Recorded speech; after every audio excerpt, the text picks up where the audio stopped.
Yo,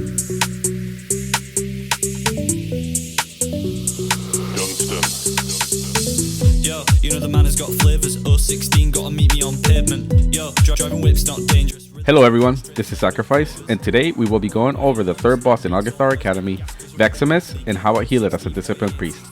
The first ability is Arcane Orbs. 5 Arcane Orbs spawn around the arena circle and must all be soaked.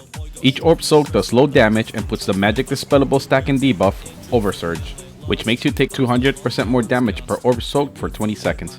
If an orb reaches Vexamus, he will gain 20 energy and damage your whole party. Have each player soak 1, or have someone with magic immunity run around and soak all the orbs. Be ready to dispel this debuff on cooldown. The second ability is Mana Bombs. A dot that ticks every second for 4 seconds and must be healed through on 3 players. When the dot expires, it will explode, dealing damage within 4 yards and leaving a pool of corrupted mana on the ground for 1 minute. Make sure to drop these away from the boss and other players. The third ability is Arcane Fissure.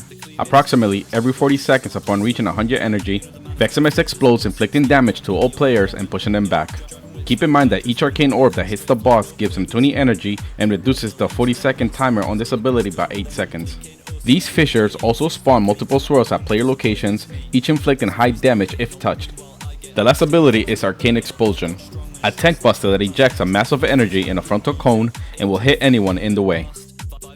So this boss is probably the most difficult for a lot of healers. There's a lot of constant damage going out, and there's a nasty overlap of mana bombs that happens at the third rotation of Arcane Fissure. If you want to avoid this overlap, have your team let 1 arcane orb hit the boss after the second Arcane Fissure. So here each of us is soaking an orb, and when I see we all have the debuffs, I mass dispel it. You're going to notice that on this boss I play very safe, and I don't prioritize having high damage or using my Shadow Covenant, Penance Proc, Power Infusion, or Mindbender, because I'm saving it all for when I really need to top the group off. Mana Bomb is coming up, so I immediately start casting Radiance so it can heal through the first couple of ticks, and I use my Penance Proc as I'm running to drop the puddle away from the middle. I use both of my Surge of Light procs on all health targets, and I start to make my way back to the middle so I can keep everyone within range. Mass Dispel came off cooldown, so I use it immediately so I can get it back ASAP. Arcane Fissure goes off, so I just run and dodge swirls. I should have used Renew on my team because I wasted healing up time by doing nothing while running. Next, Mana Bomb is going off, so I use Fade to help reduce damage. I see my team is getting really low, so this is where I see the opportunity to use my first Shadow Covenant after Radiance, PI on the Shemi, and I also use my Trinket and Mindbender because I don't want to fall behind with another set of Mana Bombs coming up. I hold on to my Penance Proc because I know it can be a lifesaver. I run towards an orb and immediately mass dispel after picking it up.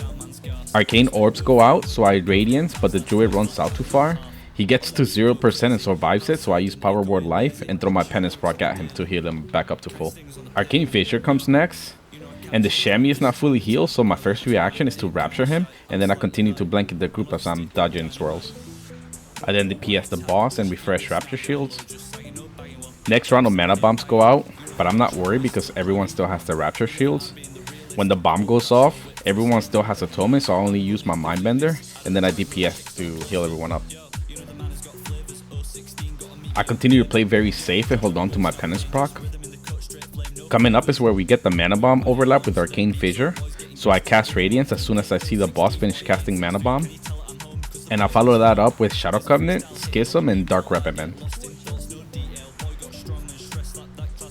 I then dodge swirls and cast another Radiance to heal and apply Atonement. And I see that we are in execute range, which is a relief because now I have an extra healing ability with Shadow Ward Death, which as you can see heal everyone to full after just 1 charge being used. And I save the second charge for when I really need to burst heal again. Another set of Mana Bombs, so I move out and cast Radiance. And then I hit Vampiric Embrace because I want my Shadow Ward Death to do some extra healing. I use the Penance Proc on myself and then Power Ward Life the Shemi with a huge crit. The boss is almost dead, so I use both Shadow Ward Death charges. Everyone gets healed to full and the boss is dead. So that was it for this guide. If you found it helpful, please like and subscribe, and I'll see you on the next boss. Thank you for watching. Driving whip's not dangerous, rhythm in the cut, straight flame, no quavers. We are riding along to them beats, all boys getting gas cause the rhythm on fleek. Ain't 016, boy ain't 6'3", can you tell that I'm home cause the boys miss me? There's a freestyle hitting